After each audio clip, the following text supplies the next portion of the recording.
तो उनका अंजाम इससे भी ज्यादा दर्दनाक और भयानक होगा।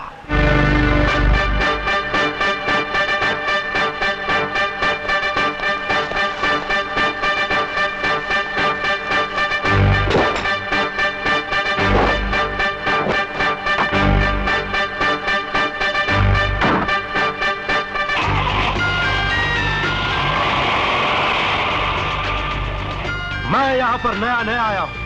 मेरी ये वर्दी देखकर आप लोग ये तो जान गए होंगे कि मैं पुलिस इंस्पेक्टर हूं, मगर ये नहीं जानते होंगे कि मैं किस किस्म का पुलिस इंस्पेक्टर हूं। मैं कपाली जैसे गुंडों को पुलिस स्टेशन और थाने ले जाने से पहले उनकी इतनी मरम्मत करता हूं कि वो अपनी शक्ल पहचानने से भी इनकार कर देते हैं। हाँ, मगर वो इंसानियत और कानून को अच्छी तरह से पहचानने लगते हैं। मैं आप लोगों से वादा करता हूं कि आज के बाद इस इलाके में ना किसी गुंडे को पनपने दूंगा और ना ही गुंडाराज बनने दूंगा।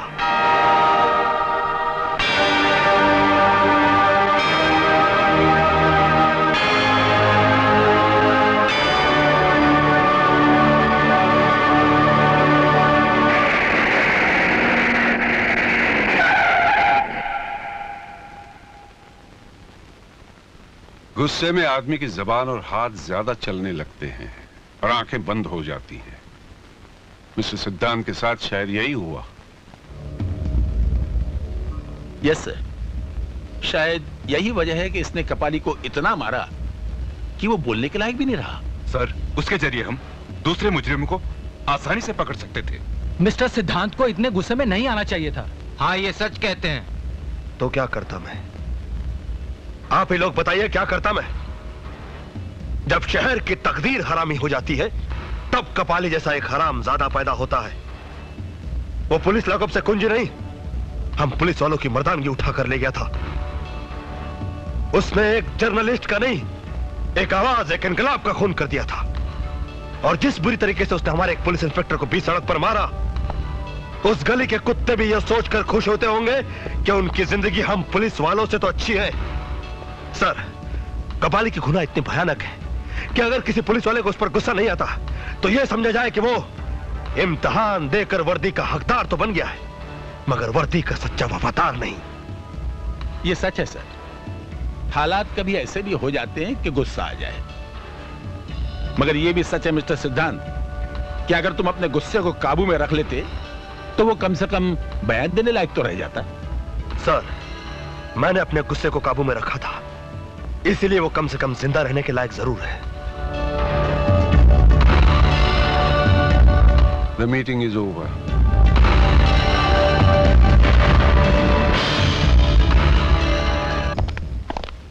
सिद्धांत, उसका जिंदा रहना हमारे लिए बहुत जरूरी है।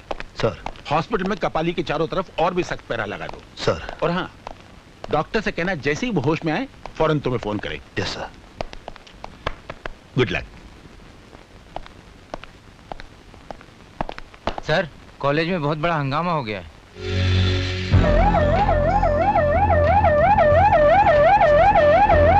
क्या समझता है प्रिंसिपल अपने आप को? हमारी डिमांड्स की कुछ वैल्यू ही नहीं? देख लेंगे हम सब लोग मिलकर इसको। हम लोगों ने जो सोचा वही हुआ। प्रिंसिपल ने हमारी बात नहीं मानी, मगर हम लोग चुप नहीं रहेंगे। आप लोगों को मालूम है हमारे कॉलेज की फीस बढ़ा दी गई है। इसे कम करने के बारे में हमारी प्रिंसिपल साहब से आधा घंटे बहस हुई, लेकिन वो मानने के लिए तैयार ही नहीं है। कहते हैं वाइस चांसलर से बात करनी होगी। ये सब बहाने हैं। प्रिंसिपल साहब, प्रिंसिपल साहब, मुर्दाबाद मुर्दाबाद कहने से कुछ नहीं होगा। फिर हम कॉलेज में तोड़फोड़ मचा देंगे। इस सब की कोई जरूरत नहीं है। मैं तुम लोगों की लीडर हूँ। अगर प्रिंसिपल साहब ने हमारी बात नहीं मानी तो मैं अभी इसी वक्त अपने आप को जलाकर राख कर डालूंगी। राजेश, पेट्रोल लाओ। प्रिंसिपल साहब, प्रिंसिपल साहब,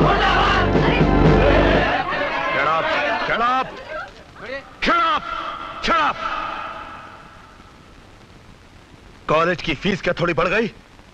आप लोगों ने हंगामा खड़ा कर दिया। ये पाउडर जो आपने लगा रखा है ना, इसकी भी कीमत बढ़ चुकी है।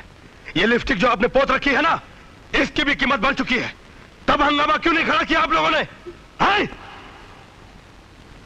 स्टूडेंट और विद्यार्थी कहलाते हैं आप लोग। विद्यार्थी वो होते हैं जो विद्या का अर्थ निकालते हैं, मगर आप लोग तो विद्या की अर्थ ही निकाल रहे हैं। छोड़ दो मुझे। तुम नहीं जानते मैं किसकी बेटी हूँ। तुम भी नहीं जानती कि मैं किस किस्म का पुलिस इंस्पेक्टर हूँ। मैं तुम्हारा ट्रांसफर हफ्तों में यूं करवा सकती हूँ। मैं भी तुम्हारा दिमाग मिनटों में ठीक कर सकता हूँ। तुम ये मत भूलो कि मैं होम मिनिस्टर की बेटी हूँ। तुम भी मत भूलो कि मुझे ज्यादा गुस्सा तब आता है जब कोई अपना बड़े आदमी से रिश्ता बताकर मुझ पर धौंस जमाने की कोशिश करता है, समझे तुम? नंदू भैया बचाओ ना, डरपोक कहीं का।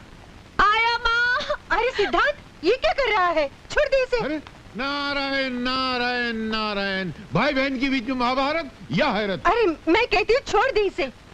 छोड़ दो। तुम जानती हो उसने कॉलेज में क्या बदमाशी की? इस उम्र में बदमाशी नहीं करेगी तो क्या सन्यास ले लेगी? तुम इसे बिगाड़ दोगी आया माँ। टिकट न दे इसे। आप अगर तूने उसे छुआ भी ना तो बहुत मार खाएगा। आपने कभी मारा है इसको? हाँ, बचपन में बहुत मारा है। मैं एक बात बोलूं, आप बहुत झूठ बोलती हैं। नहीं ऐसा नहीं, मतलब आपने न कभी इसको डांटा है न कभी मारा है, मैं अपनी आंखों से देख कर आ रहा हूँ। सचमुच ये मुझे बहुत अच्छा लगता है। मैं जानती थी आखिर में आप भैया का ही साथ देने वाली हैं। नारायण नारायण, ये तो बहुत गर्म है। मगर ये बताइए मंत्री जी कहाँ हैं? वो बाजार गए हैं। बाजार गए? पिए यहाँ खड़ा, वो बाजार गए? मैं भी आता हूँ। अरे सुनो, क्या? ये गिलास ले दो, पहले ही बहुत से गिलास चोरी हो चुके हैं। तो सब मैंने थोड़ी चुराए हैं रवा। अरे सर जी, सर जी, अरे नारायण नारायण, वो मैं भूल गया। देखो ये क्या है? साइकिल है। अरे आप होम मिनिस्टर होके साइकिल पे? सर आपको तो हेलीकॉप्टर पे होना चाहिए था। सब्जी खरीदने के लिए साइकिल अच्छी है। सर हाँ। सब्जी खरीदने के लिए आप जा रहे हैं? हाँ। नारायण नारायण, नहीं नहीं सर नहीं। मुझे तो सब्जी काटने में और बनाने में भी बड़ा मजा आता है। आप मंत्री होकर अगर सब्जी काट सकते हैं तो फिर आपका पीए होने के नाते मुझे तो घास छीलनी पड़ेगी। फिर मैं तो अपने गार्डन में घास छिलता हूँ। आप अगर मंत्री होकर घास छीलते तो आपका पीए होने के नाते मुझे क्या करना पड़ेगा?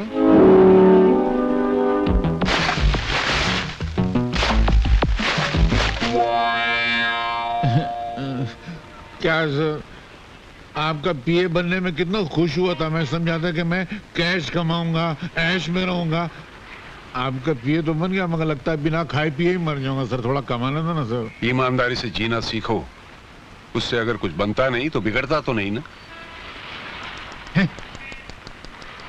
अरे क्या भगवान, मैंने तुझसे कहा था माशूका गद्दार मत देना, मालिक ईमानदार मत देना। तूने दोनों गड़बड़ कर दिया ना। ये क्या मालिक है, एक पैसा कमाने नहीं देता, एक जेब खाली है। मेरी कहानी फिर से लिखना, मैं आगे मिलता हूँ। अरे मालिक, सर मैं ये कह रहा था कि आजकल के जमाने में इतनी ईमानदारी अच्छी नहीं है, थोड़ी थोड़ी बेईमानी करना चाहिए। मेरे पिताजी ने कहा करते थे कि ईमानदारी वो गंजा सर है जिस पर नोटों के बाल कभी उग ही नहीं सकते। थोड़ी सी बेईमानी की तेल की मालिश करते रहना चाहिए। तो वे करेंगे ना सर, नहीं तो पैसा नहीं मिला, मजा नहीं आएगी। देखो, गलत कमाई करने से कभी कभी सर पे इतने जूते पड़ते हैं कि आदमी सचमुच गंजा हो जाता है। क्या बात करते? हाँ।